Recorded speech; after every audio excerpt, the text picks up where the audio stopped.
Mesa de debates. Oferecimento Unimed Dental.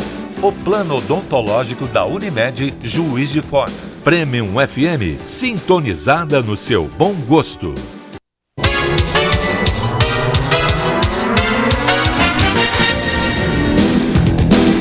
Hoje é sexta-feira, 31 de agosto, e está começando mais uma mesa de debates ao vivo aqui pela TV Juiz de Fora. Ao longo dessa semana, debatemos questões que preocupam a população. E no programa de hoje, vamos falar sobre as propostas dos candidatos à presidência para cada um desses temas. Eu apresento agora os debatedores de hoje. Bom dia, Cirilo, seja bem-vindo. Bom dia convidados, bom dia telespectadores de Juiz de Fora. O trabalho da TVE durante essa semana foi um trabalho de conscientização, abordando vários temas, e acreditamos hoje, com o fechamento da sexta-feira, a gente consiga fechar com chave de ouro as informações da semana. Ótimo. Hussein. Bom dia telespectadores. Estamos super felizes de fechar a semana, né, com mais um debate importante, né? E eu apresento agora os convidados do programa de hoje, Oleg Abramov, sempre um prazer recebê-lo aqui. Prazer todo meu, Luciane, colegas da mesa, professor Paulo. Eu também faço as palavras dos meus amigos aqui, as minhas. Acho que essa semana foi muito construtiva para essa empreitada que começa agora com mais ênfase, né, que são as eleições, para as pessoas começarem a se posicionar em temas importantes de saúde, educação. Então, Colorado de uma discussão brilhante. Obrigada. E também o cientista político, Paulo Roberto Figueira Leal. Prazer recebê-lo, Paulo. O prazer é meu. Espero que a gente possa ter uma conversa produtiva, porque a gente tem uma eleição com níveis de incerteza absolutamente maiores do que a série histórica que a gente presenciou desde a redemocratização. Portanto, acho que mais do que nunca é preciso a gente discutir e pensar juntos quais são os rumos que o país está escolhendo. Eu tenho certeza que o programa hoje vai ser ótimo e agradeço muito a participação de vocês. Vocês vão contribuir muito.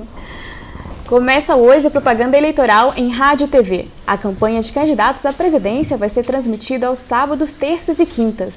Até o dia 4 de outubro 13 presidenciáveis vão defender seus planos de governo nas eleições mais pulverizadas desde 1989. Eu começo perguntando para vocês, esse grande número de candidatos vai acabar um pouco com a polarização que existe desde 1994 entre o PT e o PSDB? Há chances de um novo partido conseguir a presidência? Então, a gente tem discutido muito em outras ocasiões, inclusive, né, a tipicidade dessa eleição, né? Ela está muito indefinida. Talvez a coisa mais próxima dessa eleição tenha sido, como você mesmo disse, a de 1989, e ainda assim temos fatores muito diferentes agora. Eu diria, como um pouco na linha do seu questionamento, eu vejo que uma dessas atipicidades é que, neste momento, diferente de outros, a gente tem posições muito bem sedimentadas nos dois extremos do espectro político, a esquerda e a direita, com chances reais de vitória. O que a gente tinha até a última eleição? Era mais ou menos um debate que acontecia em torno do centro, né? O PSDB, que era um partido de centro que se dirigiu ao longo do tempo à direita, e o PT, que era um partido de esquerda, que ao longo do tempo se posicionou mais próximo ao centro. Então a gente via convergência de muita coisa, né? Por exemplo, a questão do controle macroeconômico, não havia um debate muito acalorado em torno disso. Construiu-se mais ou menos um consenso. Políticas sociais redistributivas, também não havia candidato que se contrapôs. Neste momento a gente já vê diferente. A gente vê, por exemplo, um Jair Bolsonaro com grande chance de ganhar com uma posição à direita e um Lula Haddad com uma posição mais à esquerda do que nas eleições anteriores, também com chance de êxito. Então, esse talvez seja um dos fatos atípicos e interessantes dessa eleição. Eu concordo com o Oleg, acho que há especificidades desse processo eleitoral, mas há também algumas permanências. O Marcos Coimbra, do Instituto Vox Populi, tem a seguinte tese: se você pegar o ciclo de 89 em diante, você tem um terço do eleitorado que necessariamente encaminhou-se para o PT, você tem um terço do eleitorado profundamente antipetista e você tem também um terço que flutuou contra o PT em 89, 94, 98 e a favor do PT nas eleições subsequentes. Acho que não é profundamente possível descartar a hipótese de que isso também estruture o jogo, ou seja, uma parcela do antipetismo, que foi Collor 89, Fernando Henrique 94, 98, candidatos do PSDB até a eleição passada, talvez seja uma das bases centrais hoje do voto Bolsonaro. E do mesmo modo, se houver uma transferência do Lula para o Haddad, é absolutamente possível que essa ideia de PT e anti-PT continue vertebrando o jogo político mesmo num cenário com profundas novidades, novos atores, novos partidos, mas obedecendo a uma lógica em que o fenômeno do petismo e do antipetismo talvez tenha um papel estruturante. É óbvio que a gente tem ainda numerosas variáveis a considerar, quanto o Lula é capaz de transferir para o Haddad, o quanto do voto tradicional do PSDB nos últimos 20 anos Alckmin é capaz de tirar do Bolsonaro. Ou seja, essas variáveis todas confluem para a configuração do segundo turno. Mas acho possível que a gente perceba uma permanência de longo prazo de uma força política como o PT, em alguma medida servindo como pivô do sistema, né? O Lula chega no primeiro turno de 89 com 17% dos votos. No segundo turno chega a 40 e poucos por cento, e desde então você tem pelo menos um terço do eleitorado que nunca deixou de votar no PT. Do mesmo modo que há um antipetismo poderoso que cresceu nos últimos anos. Então, é possível que essa lógica do petismo como centro da dinâmica e organizando os pontos de vista aqui e acolá possa permanecer, apesar das numerosas diferenças que esse ano traz para nós. E eu queria também questionar a questão do peso da campanha na TV e das redes sociais. Porque já começaram, né, as campanhas nas redes sociais e alguns candidatos vão ter muito pouco tempo na televisão e vão usar a internet como uma estratégia, chamar o pessoal para ver os programas na internet. Então, qual que é o papel da internet nessa campanha? De novo, e acho que o Oleg aponta para uma especificidade desse ano, que é uma imprevisibilidade do ponto de vista das estratégias de campanha na TV terem a centralidade que tiveram historicamente. Não dá para entender a vitória do Collor em 89 sem TV, poderosamente. Não dá para entender a transformação do Fernando Henrique em candidato viável sem TV. Não dá para entender a transformação do Lula em um candidato palatável a gostos médios em 2002 sem TV. Não dá para entender a transferência do voto do Lula para Dilma em 2010 sem TV. Ou seja, a TV teve historicamente um papel predominante, proeminente, e era inclusive o momento em que o eleitor médio dizia, agora sim começou a campanha. A gente vai ter talvez a primeira eleição em que é possível perguntar se a TV terá ainda o mesmo papel.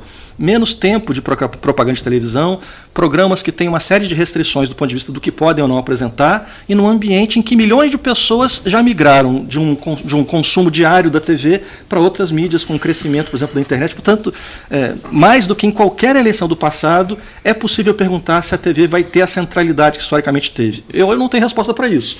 Acho que a gente vai ter só ao longo das próximas semanas. Né? Até porque diminuíram a quantidade de dias de campanha e também a questão do financiamento, que foi mais restrito. Isso tudo impacta. Impacta. E só para dar um último exemplo, parte do dinheiro que antes ia exclusivamente para a TV, agora pode ser utilizado nas redes com impulsionamento por parte do... Portanto, acho que até do ponto de vista orçamentário vai ter aí um deslocamento cujas consequências a gente não é capaz de antecipar nesse momento ainda. Né? Professor Paulo, o senhor, foi dita aí a questão da migração de votos do Lula para o Haddad. As pesquisas, elas têm mostrado que o Lula, assim, uma vez candidato, ele tem uma chance muito grande de, inclusive, vencer a eleição no primeiro turno. Agora, essa migração Lula-Haddad, caso haja assim, um empecilho à real candidatura do Lula, ela se dará de forma automática e totalmente. Aí, como é que o senhor analisa um percentual assim, que seja direcionado a ponto de assegurar, talvez, a ida do Haddad para o segundo turno? Porque está se trabalhando em cima disso. Considerando a intenção do voto no Lula na casa de 39, 40, como as pesquisas da semana passada apontam, se ele transferir metade, é altamente provável que isso seja o suficiente para levar alguém ao segundo turno. A diferença é que, de novo, a gente tem uma especificidade nessa campanha. Em 2010, o Lula estava fazendo campanha com a Dilma. Estava lá ao lado dela para facilitar esse processo de transferência. Como seria essa transferência sem o Lula podendo participar da campanha, e numa campanha mais curta e com menor peso da TV, exatamente a questão nesse momento impede que a gente possa ter uma certeza disso. O Datafolha, numa pesquisa de ontem, aponta que o potencial de transferência, somando aqueles que dizem que votariam com certeza no Haddad, 8%, com aqueles que dizem que muito provavelmente votariam no candidato indicado pelo Lula, chegaria a 30 e poucos por cento. Portanto, se realiza essa transferência, é altamente improvável que o Haddad não chegue no segundo turno. A questão é que ninguém tem a certeza que se transferirá em função deste quadro absolutamente inusual. São muitas incertezas, são muitos pontos. Agora, eu queria lhe fazer uma pergunta que tem a ver com o segundo turno, né? Vendo o que a gente tem assistido desses candidatos que estão com uma porcentagem um pouco menor no momento, né? Por exemplo, Álvaro Dias, João Amoedo e etc., esses que estão com menos de 10%, qual que é a tendência deles se posicionar no segundo turno com um candidato Jair Bolsonaro ou mais para o lado da esquerda? Eu acho que essa é também uma outra grande dúvida. Se for um segundo turno entre o petismo e o antipetismo representados pelos seus atores tradicionais dos últimos 20 anos, eu acho que não há qualquer dúvida de que essas frações da centro-direita aderem, se for, por exemplo, uma disputa Haddad-Alckmin, pouca dúvida de que essas forças aderem a Alckmin sem nenhum constrangimento. Em relação ao Bolsonaro, há algumas que aderirão, algumas já aderiram, mas há também algumas frações do que a gente hoje chamaria de centro-direita com mais dificuldade de fazê-lo. Eu não penso, por exemplo, num Fernando Henrique Cardoso pedindo voto para Bolsonaro. Acho altamente improvável que ocorra alguma coisa assim.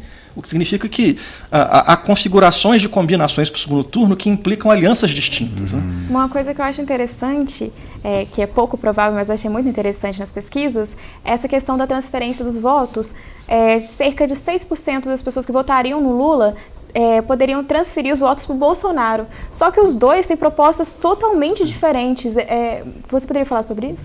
Eu acho que parte do que o Lula representa deriva não só das propostas do PT, não apenas das políticas públicas implementadas ao longo dos governos do PT e da centralidade do Lula nisso, mas também de uma espécie de adesão por outras variáveis que não tem nada a ver com o conjunto de políticas públicas defendidas. Né? Ou seja, há uma parte do voto do Lula que, apesar de tudo, o vê como um candidato a representar uma recusa ao sistema naquilo que ele tem de mais tradicional. Ou seja, trata-se de uma trajetória pessoal inusual. Trata-se de alguém que, ao longo da sua vida pública, representou um pouco a crítica ao sistema, o que implica que o Bolsonaro, à direita, também tem um perfil assim. Apresenta-se como o candidato antissistêmico, como o candidato capaz de fazer transformações, tem um processo profundamente associado à sua persona pública como instrumento que lhe dá votos. Portanto, é curioso que haja, em extremos ideológicos muito distintos, né, possibilidade de que a adesão se dê por outros critérios que não políticas públicas. Né? É que a gente, às vezes, na academia fica pensando sempre em termos de que políticas serão implementadas, qual que é a proposta econômica, mas há outras variáveis que condicionam a adesão eleitoral bem menos associadas ao mundo das ideias e muito mais associadas ao mundo da identificação pessoal, ao mundo da simpatia por um certo personagem. Né? Acho que isso implica exatamente a dificuldade de garantir que você consiga transferir. Né? Você pode ter perfeitamente outras variáveis que não levem necessariamente o voto do Lula aí para o candidato do PT. Ô, professor. A pergunta pode ficar para o próximo bloco? Posso. Vou chamar um rápido intervalo e já voltamos com a mesa de debates aqui pela TV Juiz de Fora.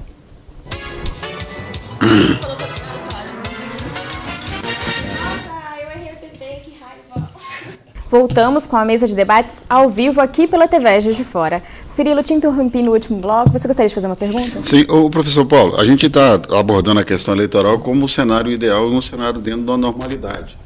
As pesquisas têm mostrado que as intenções de anular votos e votos brancos e a questão de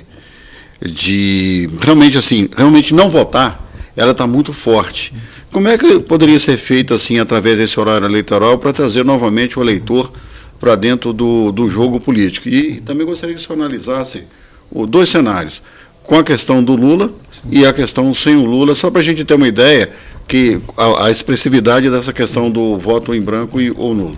Numa política altamente personalizada como a brasileira, ou seja, em que você tem mecanismos de reputação individual como uma das variáveis-chave para adesão, um cenário com Lula ou sem Lula muda tudo do ponto de vista do voto nulo e branco. As pesquisas até a semana passada apontam que num cenário sem Lula aumenta exponencialmente o número de pessoas que hoje diriam tender a anular ou votar em branco. Ou seja, o que implica que essa decisão ela molda não só a dinâmica dos jogadores, quem que vai estar disputando, mas tem impacto também no estímulo a uma parcela do eleitorado de participar mais ou menos. É óbvio que ao longo de uma campanha isso pode mudar, mas há uma indicação clara do grau de adesão que uma parcela do eleitorado tem à figura do Lula, mais do que a um grande projeto do PT. Né? Portanto, acho altamente provável que num cenário sem Lula a gente acabe com índices de voto branco, nulo e abstenções maiores do que as que nós teríamos se o Lula fosse candidato. Falando agora nos planos de governos, quais são as propostas mais polêmicas na opinião de vocês? Bom, temos, como eu disse, assim, explorando um pouco essa ideia de que nós temos dois campos muito bem definidos, a gente vê certos temas que nas outras eleições não eram tão fortes aparecendo. A questão do armamento, por exemplo, é uma questão que tem dado muita controvérsia, né? A questão da herança do governo anterior, né? Que é o governo anterior, o atual governo, que será em breve anterior, né? No governo Temer. Por exemplo, nós temos 3 candidatos, pelo menos, se colocando com a posição bem radical de anular tudo aquilo que foi decidido nesse último período, né? Isso não é uma questão trivial. Então, por exemplo, no caso da candidatura Lula-Haddad, propõe-se um referendo, né, revogatório. Do outro lado também a gente tem o candidato Amoedo, por exemplo, que não está pontuando ainda bem nas pesquisas, mas que vem com uma posição do mercado muito diferente, por exemplo, ao ponto de chegar e dizer, nós vamos acabar com o SUS, vamos acabar com a educação pública, vamos acabar com certos programas e vamos aderir a um voucher, né? Vamos criar um voucher onde as pessoas vão consumir esses produtos no mercado. Então, são posições novas que estão ganhando força, fôlego. O próprio Bolsonaro também na ideia de um super Ministério da Economia, né, que vai agregar vários outros numa perspectiva liberal, inclusive já decidindo quem vai ser de antemão o seu ministro da Fazenda, né, o ministro desse grande ministério.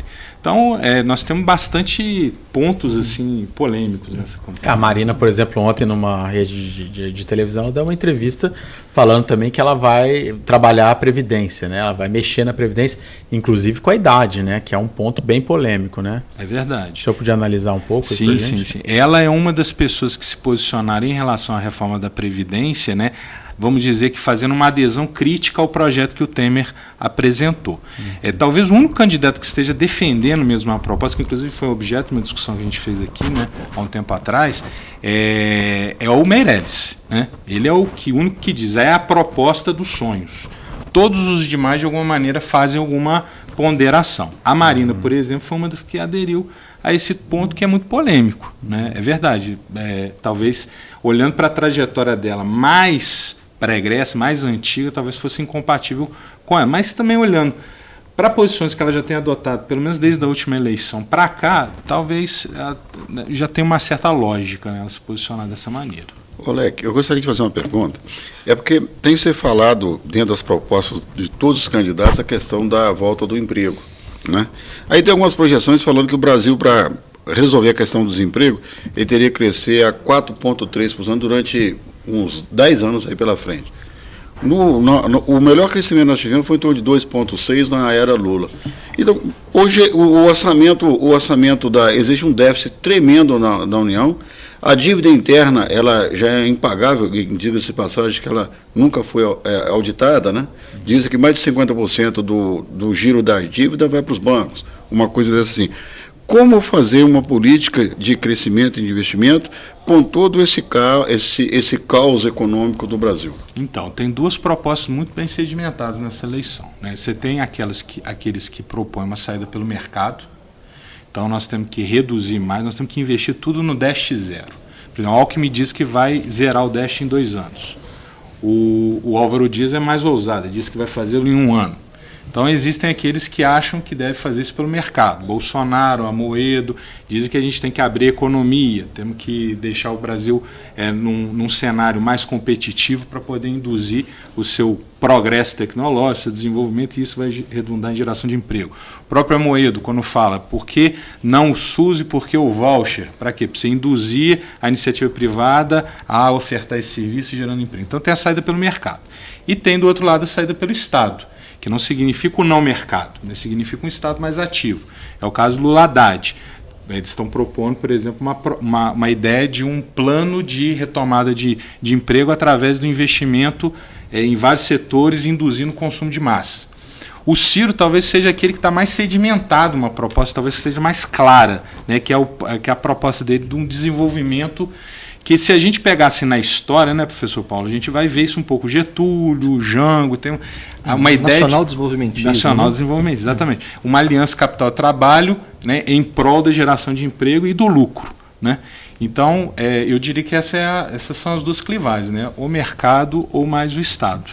E acho, Oleg, só complementando, eu concordo inteiramente com você, que essa eleição ela oferece pela primeira vez uma escolha em relação ao consenso da saída do país da ditadura. Ou seja, qual que era o programa bastante disseminado, bastante presente em várias forças políticas em 85? Redemocratizar, ou seja, fazer a crítica à experiência autoritária, jogar fora o entulho da legislação autoritária. Em segundo lugar, produzir estabilidade econômica. Em terceiro lugar, produzir inclusão social. E você vê que os ciclos dos governos da democracia, bem ou mal, com mais velocidade ou menos velocidade, investiram nisso, né? Ou seja, o governo Sarney, o governo Collor, são governos de viés conservador, mas que não deixaram de construir o SUS a partir de 88, quando a Constituição determina o sistema público de saúde. Do mesmo modo, governos como o do Fernando Henrique foram decisivos para a estabilidade econômica. Não há qualquer dúvida entre aliados e críticos que o governo do PT foi um governo que investiu fortemente no combate à desigualdade social. Ou seja, havia um razoável consenso nas elites políticas brasileiras em torno desse programa. Acho que pela primeira vez nas eleições presidenciais há quem defenda explicitamente a formação de outros consensos e a destruição deste projeto que se consubstancializou na Constituição de 88. Ou seja, o que está de fato agora em jogo é: continuamos neste rumo ou vamos para uma outra vertente política que em alguma medida produza outros consensos ou pelo menos outras posições majoritárias que não essa? Isso aí, durante o horário eleitoral, você acha que pode ser colocado claramente para a população? Eu desejo que sim. Seria ótimo que as pessoas soubessem exatamente do que estão votando. Ou seja, eu acho que posições políticas as mais diversas são admissíveis, mas é bastante problemático quando as pessoas não sabem que estão votando num projeto que as prejudica. Ou seja, é absolutamente desejável que as pessoas, ao fazerem escolhas racionais, possam inclusive julgar qual é o seu próprio interesse. E quando não fica claro isso, há enormes riscos de que em algum momento, quando as políticas públicas são implementadas e cobram um preço de quem as apoiou porque não sabia que elas estavam embutidas num projeto, elas produzam ainda mais disrupção, ainda menos confiança na relação do eleitor com os seus eleitos. Portanto, há um risco enorme quando as pessoas votam e elegem projetos que elas não sabiam que estavam embutidos naquele projeto. Né? Falando em eleitor, nós que somos eleitores, todos nós, a gente sabe muito bem que um presidente não governa sozinho. Claro. Ele depende da Câmara, ele depende do Senado. Olhando sobre esse prisma, sobre essa perspectiva, qual candidato hoje, no momento, teria maior apoio no possível, vamos dizer assim, numa eleição agora para a Câmara, para senador? Eu acho que existe é impossível. Se é difícil antecipar resultados eleitorais para o Executivo, para a disputa legislativa, é absolutamente impossível do ponto de vista de que você tem 27 dinâmicas estaduais muito diferentes entre si. Né? Só para dar um exemplo, Lula candidato a presidente impacta muito provavelmente mais votos a presidente do PT, mais possibilidade que o número do PT acabe por motivos os mais variados também aumentando a bancada federal. Um Lula não sendo candidato implica alguns deputados federais a menos para o PT. E o mesmo se dá em outras tantas dinâmicas, ou seja, qual é o conjunto de forças que num certo estado estão aliadas para fazer coligação para proporcionar. Ou seja, é impossível nessa altura a gente definir. Acho que o mais provável é que tenhamos de novo um Congresso altissimamente fragmentado. Heterogêneo. Altissimamente fragmentado. Nós temos 35 partidos com registro no TSE e nas eleições de 2014, 28 deles alcançaram pelo menos um deputado na Câmara. Nossa. Acho que é bastante possível que você tenha um quadro similar, o que cria um problema para quem quer que ganhe. Ou seja, qualquer que seja o candidato a presidente que ganhe, no dia seguinte da eleição ele tem um desafio, que é formar a maioria no Congresso, trazendo para a sua base partidos que não o apoiaram na eleição. E esse tem sido parte do problema também da administração da política brasileira nos últimos anos. Né? Ou seja, a necessidade de formar sobre-maiorias com partidos que não te apoiaram, e mais do que isso, como você não tem a garantia que os deputados daquele partido votam em você, você leva o nível de negociação a indivíduo. Você tem que negociar com um deputado, com uma bancada específica de um tema, o que ajuda a entender parte dos processos que nós estamos vivendo nos últimos anos e que não se resolverão quem quer que ganhe. Né? O sistema está dado e vai continuar dado para quem herdar a presidência da República no ano que vem. A diminuição do número de deputados não é algo que nenhum deles está propondo?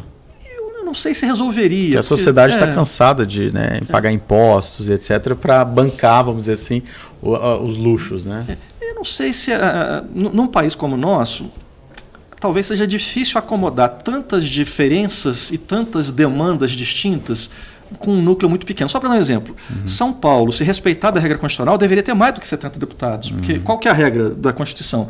É alocar na Câmara mais representantes para os estados mais populosos. Mas como a gente estabeleceu um teto de 70 e um piso de 8, tem uma enorme distorção. São Paulo deveria ter mais deputado, Roraima deveria ter menos. Então, como fazer um rearranjo do pacto federativo e uma representação mais equânime, sem tirar direitos dos pequenos estados e sem dar sobrepoder para os grandes, é um desafio. Então, eu acho que não está na agenda. E se alguém propuser isso, acho que é altamente improvável que prospere uma discussão assim. Né? Eu vi também que há candidatos que se propõem a acabar com o rombo no governo em 1 ano, 2 anos, a arrumar a economia. Ou então acabar com o desmatamento na Amazônia. Essas propostas, elas podem ser consideradas realistas no prazo do que eles estão querendo fazer isso? Eu acho improvável. Num país com o nível de complexidade que nós temos, vivendo uma crise econômica da qual não nos recuperamos, numa crise política sem precedentes, num processo de divórcio entre parcelas da sociedade e o Estado, em que há uma polarização crescente, construir consensos capazes de resolver problemas altamente complexos em curtíssimo espaço de tempo me parece irrealista. O que não quer dizer que necessariamente não haja algum sentido em propor. Ou seja, acho que menos do que o compromisso real de fazer isso num período é elencar o grau de prioridade que aquele tema terá para uma agenda. Mas há também um risco associado à criação de expectativas falsas. E que, portanto, quanto mais não realizadas, mais podem aumentar a dificuldade da governabilidade. Vou chamar um rápido intervalo. Voltamos já falando sobre as propostas dos candidatos à presidência.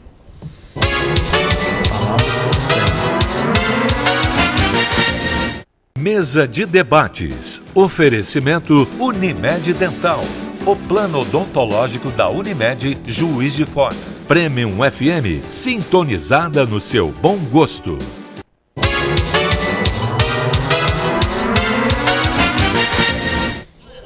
Voltamos com a mesa de debates ao vivo aqui pela TV Juiz de Fora.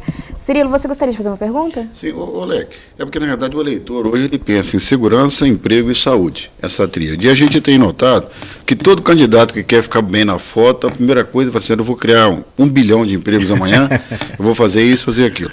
Agora, realmente assim, o que o seu partido, ele tende a, uma vez eleito presidente da República, ele tende a fazer emergencialmente ou num prazo relativamente médio para amenizar essa parte do desemprego, a questão da segurança, porque a segurança pública também no Brasil ela deteriorou, porque realmente você não tem emprego e não consegue ficar com tranquilidade na rua. Como é que a gente pode viver num país assim? Especificamente, diretamente, você poderia fazer essa abordagem para a gente? Partido, vou dizer assim, né, do ponto de vista da esquerda, daqueles candidatos que estão se colocando nessa posição do espectro político. Você tem basicamente duas propostas apresentadas com mais força. A primeira delas é um programa de recuperação da economia que começa pela revogação das medidas do Temer, principalmente a reforma trabalhista, o teto de gastos, e travar a discussão da Previdência tal como está sendo feita, e a partir disso um pouco seguir uma lógica que não é inventar a roda, é fazer um investimento forte do Estado em várias áreas para gerar emprego, principalmente na área de construção civil. Por quê? Porque é aquela que você consegue absorver mais rápido o maior contingente. E a partir disso, você começar um ciclo virtuoso que vai permitir outros tipos de investimento, por exemplo, na área da ciência e tecnologia, engenharia reversa, etc. Essa seria a posição mais do PT. E a segunda é a do Ciro, que tem um programa de desenvolvimento, que eu falei há pouco, né? Que ela tem um pouco ali a raiz de uma certa conciliação capital-trabalho, que não é uma novidade do Brasil, é o que a gente chamava anteriormente de nacional desenvolvimentismo, mas que vem com outra cara, e que agrega aqui o componente da reforma da Previdência, que não é previsto, por exemplo, na proposta do PT. O PT está mais recuado em apresentar uma proposta como fazer. O Ciro não. O Ciro já vem dizer, por exemplo, mudar o regime de partição simples pelo de capitalização, o que, numa certa lógica, associada com outras medidas, como, por exemplo, tributação que ele não gosta de falar de fortuna, mas é um pouco isso, né, que é herança, etc., você constitui no Brasil uma poupança, que, aliás, é o grande gargalo para geração de desemprego e desenvolvimento. O Brasil não tem uma poupança interna voltada ao investimento, nunca conseguiu constituir isso. Quando a gente fez, foi um superávit, uma reserva voltada para o campo, para a manutenção do câmbio, para a manutenção do pagamento de juros, da estabilidade monetária. Mas a gente nunca conseguiu formar uma poupança robusta que pudesse gerar grandes investimentos. Essa é uma lacuna que o Ciro vem trazer à discussão. Mas eu também queria abordar a direita também, né? Ali o Bolsonaro e o Amoedo e outros candidatos, eles também têm uma proposta interessante, mas a deles é mais abertura comercial, programa extenso de privatização, né? Manutenção dos indicadores macroeconômicos. Para quê? Para tornar a economia brasileira mais competitiva e ela poder se voltar para fora mais com mais, digamos, protagonismo, vendendo, disputando, concorrendo, absorvendo certas tecnologias também externas, mas na lógica do mercado, da competição. Então eu diria que são essas duas propostas que acabam, voltando à questão anterior, convergindo de uma perspectiva e outra para a geração de emprego. Eu fico assim, pensando, né? A questão da reforma da Previdência e a questão da privatização são temas que as pessoas não gostam, você fala, e não agradam muito a população. Mas economicamente falando, é necessário, né? Esse está se formando um consenso em torno disso. O problema é o número, né? Que a Previdência, tal como está, ela precisa ser revista, isso todo mundo tem consciência. Alguns candidatos estão usando em apresentar a forma já, outros estão apresentando princípios. A questão é que talvez a primeira clivagem que a gente tem que superar para discutir a reforma é se a reforma ela tem efetivamente o impacto que uma ala diz ou o impacto que a outra ala diz. Então, qual é o problema? Alguns dizem, você tem que contar para dizer o que é déficit do governo a despesa com capital, com o gerenciamento do capital. Por exemplo, a questão dos juros, do superávit, etc. Você conta isso é gasto corrente líquido. Você conta para dizer que o orçamento do Brasil está comprometido em 50% com o serviço da dívida, ou você não conta? Então, para os candidatos à esquerda, eles contam, 50% é serviço da dívida. Então, o peso da reforma da Previdência é de 20% do orçamento. Outros excluem essa variável, e aí o número sobe, diz, o problema com a Previdência é 40%, compromete 30%, 40% do orçamento. Então, começa por essa decisão, né? Qual é o cálculo que nós vamos fazer? E, a partir disso, medidas, alguns propõem já, outros ainda estão escondendo. Oleg, até do ponto de vista da concepção, ou seja, a Previdência deve ser contada dentro do grande sistema de seguridade social ou num cálculo contábil só do quanto entra e quanto sai? Ou seja, se for num cálculo meramente contábil, a Previdência Rural é um desastre. Se você considerar o conjunto de iniciativas para a proteção social, ela é indispensável para a redução da desigualdade, para a redução da miséria. Portanto, como a gente concebe o que seja um sistema de previdência também é fundamental para você apontar se está pior ou melhor, ou se está mais grave ou menos grave. Né? É verdade, porque nós temos dois grandes orçamentos, o orçamento geral e o orçamento de seguridade. Se a gente contar só o recurso do orçamento da seguridade, que está Previdência, Bolsa Família, etc., não vai dar. Então é fato, tem que contar com um grande orçamento. Na verdade é olhar os 6 ou 9, né? Depende do ângulo que você está enxergando. Na verdade ambos podem estar certos, né? Que isso é a questão importante. Né? Professor Paulo, gostaria de fazer uma pergunta ao senhor também, é porque dentro das propostas que estão sendo elaboradas e apresentadas, tem a questão da privatização, tem a questão de desprivatizar, né? Essa questão toda. Como é que o senhor está enxergando hoje a questão da crise argentina e quais lições os nossos candidatos poderiam tirar de lá, porque as notícias que chegam sobre a Argentina são bem pulverizadas. Você busca sempre no noticiário internacional, porque parece que a coisa lá não está muito boa, não. Não. E acho que ela tem um impacto no debate eleitoral brasileiro. Em alguma medida, se você for ver os anos 2000, foram anos em que quase todos os governos latino-americanos caminharam do centro para a esquerda. Forças de centro-esquerda foram majoritárias no continente, nas eleições do Lula, nas eleições dos Kirchner. Em seguida, você tem uma onda de centro-direita. E o caso do governo Macri é o maior exemplo deles, que foi vendido e cantado pelas elites brasileiras, por exemplo, como o grande movimento em direção a políticas de mercado, a políticas contra uma excessiva intervenção estatal. E, num primeiro momento, era vendido também como um estabilizador do ambiente econômico argentino, potencializador de crescimento. Não deu certo. Ou seja, há uma gravíssima crise que se aprofundou não apenas pelo ambiente econômico internacional, como também pela insustentabilidade dos cortes que o governo Macri fez. Ou seja, os indicadores sociais argentinos despencaram nos últimos 2 anos. A pobreza explodiu. Indicadores de sem-teto aumentaram em números exponenciais. Portanto, há uma questão que a experiência argentina recente traz, o quanto políticas excessivamente voltadas para o mercado e para a redução do Estado podem impactar negativamente as circunstâncias sociais a ponto de tornar insustentável politicamente um projeto como esse. Acho que esse é um tema que vai entrar na campanha agora brasileira, a tensionar a narrativa de que basta reduzir o Estado que os problemas se resolvem. Portanto, acho que a experiência crítica que a Argentina vive nesses dias tende a fornecer também argumentos contra modelos na experiência brasileira que sugiram uma radical saída do Estado como ator relevante na organização de políticas públicas e econômicas.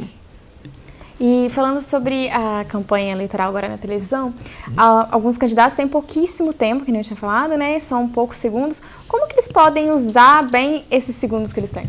O TSE decidiu anteontem pela flexibilização, ou seja, se eu tenho poucos segundos por dia, eu posso sugerir não ter propaganda todo dia e concentrar esses segundos para ter uma peça publicitária um pouquinho mais gorda num dia. Portanto, aumentará a possibilidade de que você tenha esse recurso e, como o Oleg estava comentando antes do nosso debate, da transformação da TV num chamariz para as redes. Né? Ou seja, você vai lá naqueles segundos pedir que as pessoas busquem mais informação no site ou na página específica do candidato, do partido, a ponto de permitir que você tenha uma interconexão entre as diferentes estruturas comunicacionais, potencializando uma a outra. Acho que a gente vai ter uma eleição, portanto, com muitas coisas distintas das que estruturaram a comunicação política nas eleições passadas. Ou seja, nunca tantos brasileiros estiveram sem consumo diário de televisão, nunca tantos brasileiros estiveram nas redes.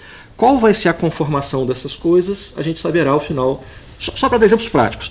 Bolsonaro, com nenhum tempo de TV praticamente, mas com grande presença nas redes, resistirá e chegará ao segundo turno? Se chegar, é uma forte indicação de que talvez a TV não tenha mais a hegemonia que teve.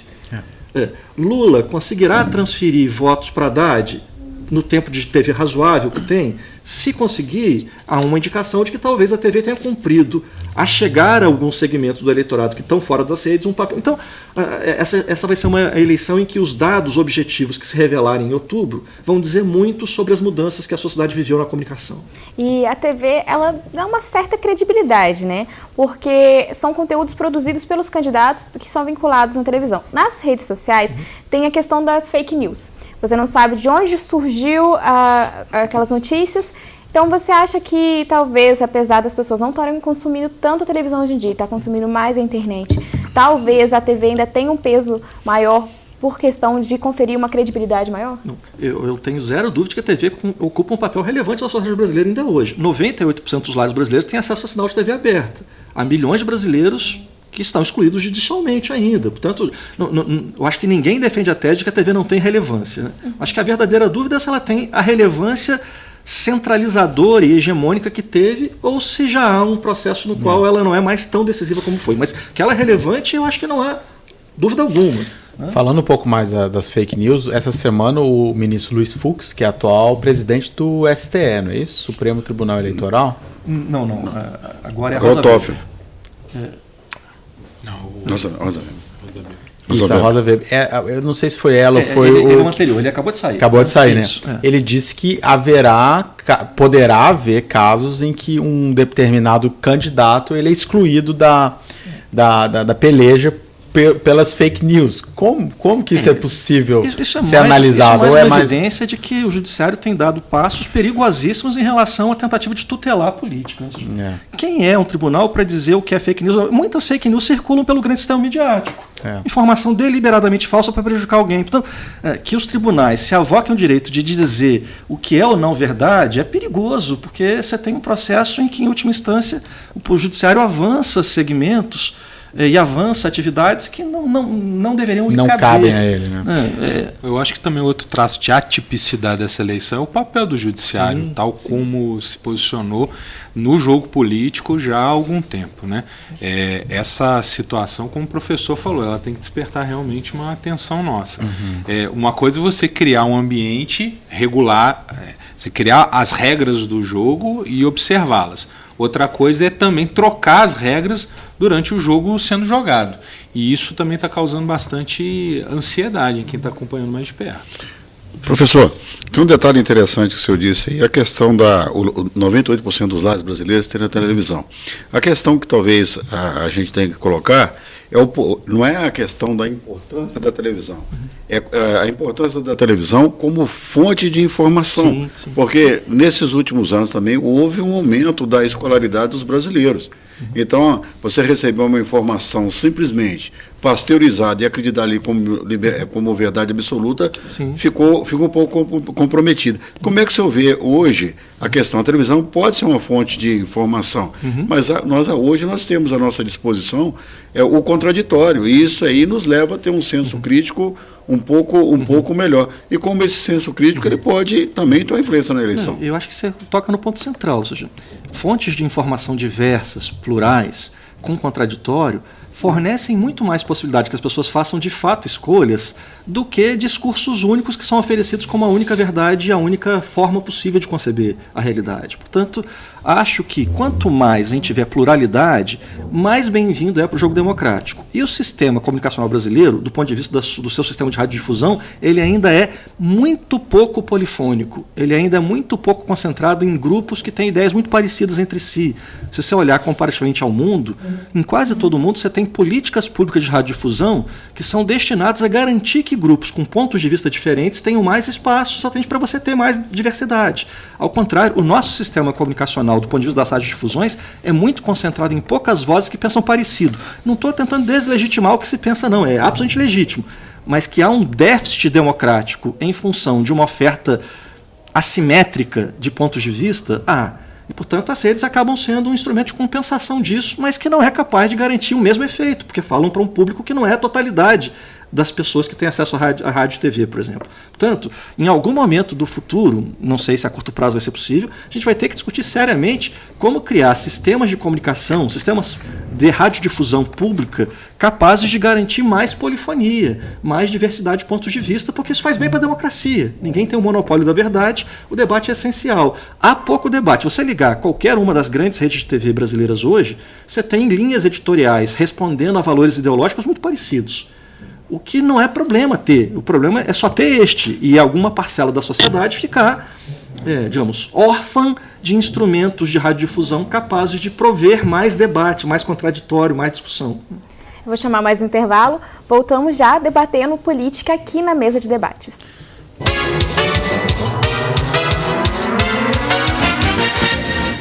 Voltamos com a mesa de debates. Oleg, eu gostaria de te perguntar quais são as questões que os candidatos concordam nas suas propostas, quais são as questões que mais convergem? Sim, porque a gente está falando muito das divergências, né? Existe também um campo de convergência interessante. Excluindo os princípios, né? Quer dizer, saúde, educação, embora a forma a gente está entendendo que de fazer a saúde, de fazer a educação, agora ela está mais plural do que era anteriormente, como o professor Paulo falou, né? O SUS não é a única via da saúde e tal, mas pelo menos saúde, educação são cânones, ninguém disse que não vai fazer. Mas existem coisas mais concretas, né, que estão aparecendo em candidaturas diversas. Por exemplo, uma delas, suspensão de concessões de isenção para empresas, né? Você vê tanto candidatos da direita quanto candidatos da esquerda questionando essa prática. Não é uma coisa trivial, né? Outra questão é o Bolsa Família. Essa é interessante, porque até recentemente muitos dos players, muitos dos candidatos de hoje eram contra. E subiam na tribuna da Câmara para discutir, do Senado para ser contra, para dizer que é esmola, né? gera paternalismo, tira o impulso a arrumar emprego, etc.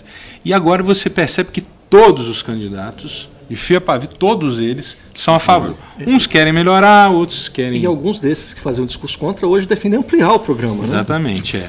Por exemplo, o Álvaro Dias, ele era crítico, né? Não sei se ele era contra, mas crítico ele era. Agora ele está dizendo de unificar o Bolsa Família a outros para criar um grande programa de transferência de renda. Então, esses seriam dois consensos, né, mais práticos. Outros também estão se criando agora na medida em que a eleição está caminhando. Por exemplo, o IVA, né, o Imposto sobre Valor Agregado. Partiu num determinado momento do Ciro, já se encontra no Meirelles, no Alckmin.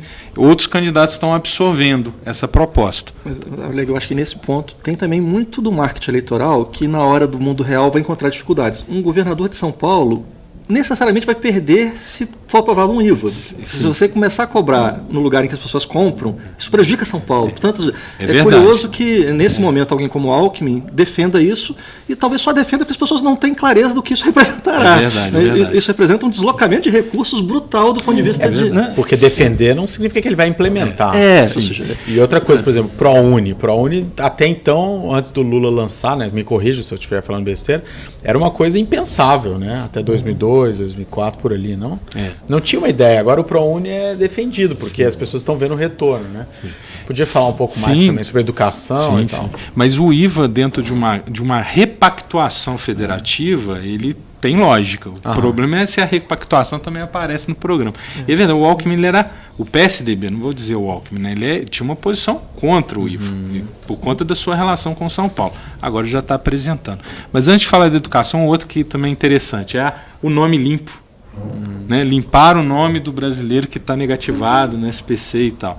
Isso, de alguma maneira, né, parece que apareceu pela primeira vez com mais pujança num debate e está todo mundo aí fazendo as suas variações. Então são questões interessantes né, que apontam para o consenso. Questão da educação do ProUni, talvez quem viveu aquela época sabe tantos problemas que tinham, tantos obstáculos que tinham para poder prosperar com uma proposta daquela. Né? Você tem uma prova num país do tamanho do Brasil e os cursinhos nas cidades, né? Como que você vai fazer? Você tinha que ter adesão das universidades, você tinha posição pró e contra. Então, mas aí é uma outra coisa que eu acho que acaba atuando, talvez tenha mais a ver com o Bolsa Família, tem muito a ver com o SUS.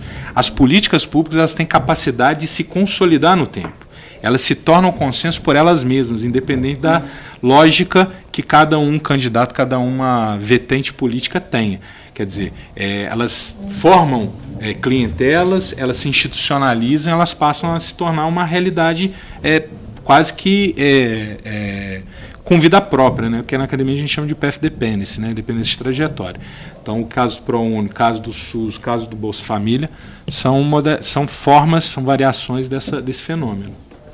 E dessas propostas, vocês analisam assim, quais são as mais problemáticas e quais são as que realmente vão fazer uma diferença, assim, pontuando algumas que vocês acham que realmente são válidas e aquelas que nem tanto. Eu acho que a gente tem que descer ao detalhe, né? Transformar um princípio, uma proposta, não uma letra morta, mas mostrar como fazer, né? As engrenagens, as peças, né? É isso que eu acho que a gente tem que observar agora, como o professor Paulo falou. Às vezes apontar uma solução fácil, que não é tão fácil assim, indica um princípio, um norte de uma candidatura. O que a gente precisa fazer, o tema dessa mesa de debate interessante para isso, é aproveitar agora o horário eleitoral, aproveitar as redes sociais, ler os programas, é tentar identificar como cada candidato está dizendo que vai fazer aquilo. E cada eleitor talvez também fazer um pouco esse esforço, né, de compreender mais do que a imagem, né, da primeira hora, do que o impulso pré-reflexivo, do que a simpatia e antipatia te induz a ter como primeiro comportamento. Às vezes hoje eu sou Bolsonaro, mas deixa eu entender mais o que é o Bolsonaro e o que são os outros. Talvez hoje eu seja mais um candidato que, ao perceber, né, a sua factibilidade, eu posso deixar de ser, eu posso reforçar a minha capacidade de ter argumento de convencer outros. Então eu acho que agora o eleitor está chamando muito a descer ao detalhe. E essa campanha eleitoral na TV, ela vai aumentar a polarização? Vai fazer o pessoal mudar de ideia? Eu acho que o debate, você diz o debate... Os debates do candidato, porque está bem volátil. A pessoa, às vezes, assim, não tem um candidato que, às vezes, as pessoas falam, eu quero votar naquela pessoa. Às vezes fica aquela incerteza, eu vou votar naquela pessoa, mas, tem um mas. Aí vem uma campanha na TV agora. Talvez isso poderia mudar a opinião das pessoas e elas trocarem de candidato? Eu vou levantar uma bola para o professor Paulo, que ele tem mais conteúdo nessa área, mas eu tenho uma impressão que os debates eles servem mais para desconstruir do que efetivamente para construir. Quer dizer, é aquele momento em que o candidato que está apresentando no monólogo várias soluções, ali ele vai ser confrontado a mostrar como que ele vai fazer. Eu acho que nesse aspecto o debate é muito importante. Não, e é altamente provável que a gente tenha uma campanha com muita propaganda negativa. Se você pegar, por exemplo, quem tem mais tempo de TV, que é o PSDB, ele tem tanto tempo que ele vai gastar algum dos seus horários para apresentar o Alckmin, mas vai gastar boa parte para tentar, por exemplo, bater no Bolsonaro. Nesse momento, a ida do PSDB para o segundo turno não depende apenas do Alckmin crescer, depende dele crescer tirando o voto do Bolsonaro. o que implica que a gente pode ter uma campanha altissimamente virulenta, altissimamente organizada em torno de estratégias de desconstrução dos adversários, muito mais do que só de construção das suas próprias imagens. E no ambiente em que a própria estrutura de redes sociais já potencializa as bolhas, as polarizações, é altamente provável que, se a gente não administrar com cuidado, essa campanha possa ter um nível de violência a exceder o razoável, o que implica um esforço da sociedade de perceber que a democracia precisa do contraditório, mas precisa de um contraditório que não implique a eliminação do adversário, que não implique a deslegitimação do outro como alguém que tem sentido de existir. Esse é um desafio que a sociedade brasileira e o mundo está vivendo com as redes sociais, mas é certamente algo que implica uma campanha que tende a ser, ao longo do próximo mês, muito tensa, muito potencialmente violenta. Professor, só para a gente fechar um raciocínio aqui, por exemplo, se o bloco da esquerda ganhar a eleição, né, ele corre o risco também de não governar? Eu acho que a gente vai ter um desafio de construir governabilidade em qualquer cenário. Vamos supor o candidato mais competitivo à direita hoje, que é o Bolsonaro. Ele tem um desafio enorme para construir uma aliança majoritária que dê sustentação ao apoio aos seus projetos no Congresso. Entre outras coisas, porque parte da sua narrativa hoje é dizer que não vai fazer acordo com ninguém. Parte do seu voto deriva do fato dele parecer um cara antissistema, dizer, olha, enquanto os outros ficam fazendo acordo, eu vou nomear os melhores. E na hora que for de fato implementar políticas públicas e precisar do apoio do Congresso, vai construí-la como? Às vezes, para construí-la, talvez tenha que desagradar o eleitor que votou nele porque ele disse que não faria isso. Portanto, a gente tem desafio de governabilidade em qualquer cenário, com a esquerda, com a direita, ou mesmo com o desafio das posições mais centristas, que em última instância, se ganharem, vão enfrentar uma série de desafios para implementar políticas que não foram devidamente explicitadas na campanha. Ou seja, para ganhar votos, você fala coisas ou não fala coisas que para o exercício do governo devem ser ditas e implementadas. Portanto, há enormes riscos e enormes desafios, qualquer que seja vitorioso. Nosso programa está chegando ao fim. Eu gostaria de agradecer a todos. Debatedores, nos vemos na semana que vem.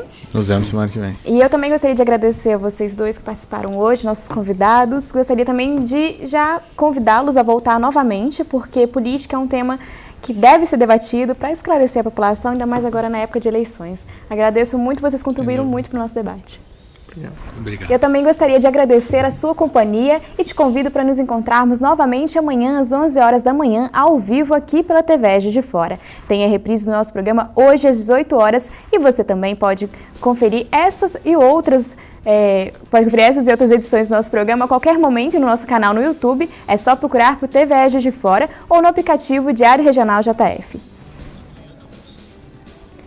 Corrigindo, amanhã não, segunda-feira. Obrigada pela sua companhia. Até segunda-feira.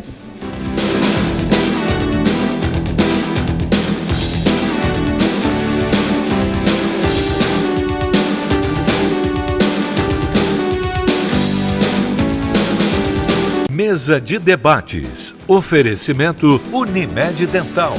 O plano odontológico da Unimed Juiz de Fora. Premium FM, sintonizada no seu bom gosto.